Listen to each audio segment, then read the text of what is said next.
Under a week ago now, everybody was celebrating in the absolute glory and fun of course, our wonderful British monarchy for the Platinum Jubilee. Fast forward a week and it seems that one senior member once again could, as they say, have put his foot in it. But who? Hi, good morning, Neil Sean here in the very heart of London, 10 Downing Street today. Hope you're all keeping well, fine and dandy. Yes, beautiful day here in 10 Downing Street, let me tell you. Normally, as I've told you before, it's quite nippy over here because it only gets the sun in the morning. I know I'm going to be told off again, I'm waffling, I know. But I do like to tell you these things because it's important, you know. I do, you know, honestly, there's some people, you try and talk to them and, you know, you want to talk to you, the people that matter. Oh, just get to the story. You think, has nobody ever heard of moving the marker on? If you don't want to have the conversation, you know what it's like? That's my thoughts anyway. Ooh, I know, need a cup of tea, you know what I'm saying? Getting a bit riled. A little bit like this breaking story that's coming out of London today. And it's interesting really, isn't it? Because as I said, you know, just a week ago, the Platinum Jubilee, everybody was absolutely uproarious about what a wonderful celebration it was. The concert, the pageant, you know, the gallop through history, all of that sort of stuff. And it's still ongoing, obviously. What I find fascinating though now is that, well, as I say, today what's broken out of London is this. His Royal Highness Prince Charles has been leaked to have admitted to say that he thinks the government's Rwanda plan is appalling. Now, of course, this is a plan that's been put together by our current Home Secretary, Priti Patel, and it's taken a long time, but it is one of the very hot topics in government over here. These are all about the illegal crossings across the English Channel by migrants in boats. Now, a lot of people are saying, oh, you know, there's migrants, women and children. Very few children, very few women. And on top of that as well, the gentlemen that claim to be 17 and 15 look remarkably more like my age rather than the people claiming to be absolute refugees. And my instance of this is really, you know, they really are risking their lives. I mean, it's perilous on some of those crossings. So what's so bad in France?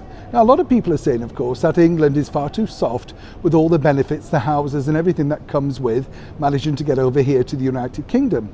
So Priti Patel, along with Boris Johnson, the Prime Minister, have come up with this plan to migrate them to Rwanda to start a brand new life. And according to Prince Charles, he thinks it's appalling. It's not really the right thing to do.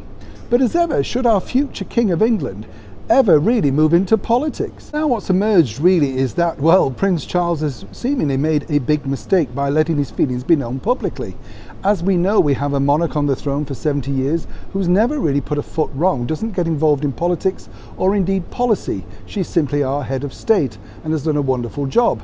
Now, way back in 2013, Prince Charles did state in a documentary that he wouldn't be as vocal when he became king, particularly about policy or indeed politics, as he had learned that lesson from his mother, Our Gracious Majesty the Queen. But by allowing this particular comment to come forward, it really does damage the monarchy brand, because once again, of course, what you have is somebody in a very privileged position telling others who feel that, you know, immigration is the #1 topic here on government policy, how to run their lives, but seemingly with no backup plan, no idea exactly how to control or indeed organise the mass migration that seemingly is engulfing Great Britain over here.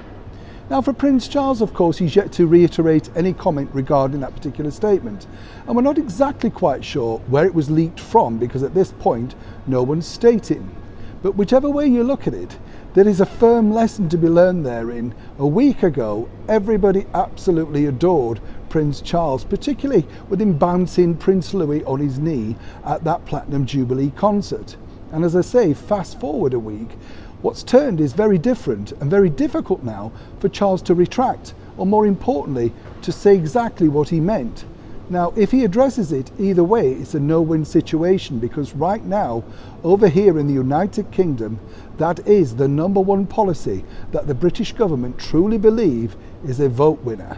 Now, Prince Charles would have been, well, very wise to keep it very quiet during this particularly difficult period, with the very first flight set to take off for Rwanda next Tuesday. As ever, when I know more, you'll know more.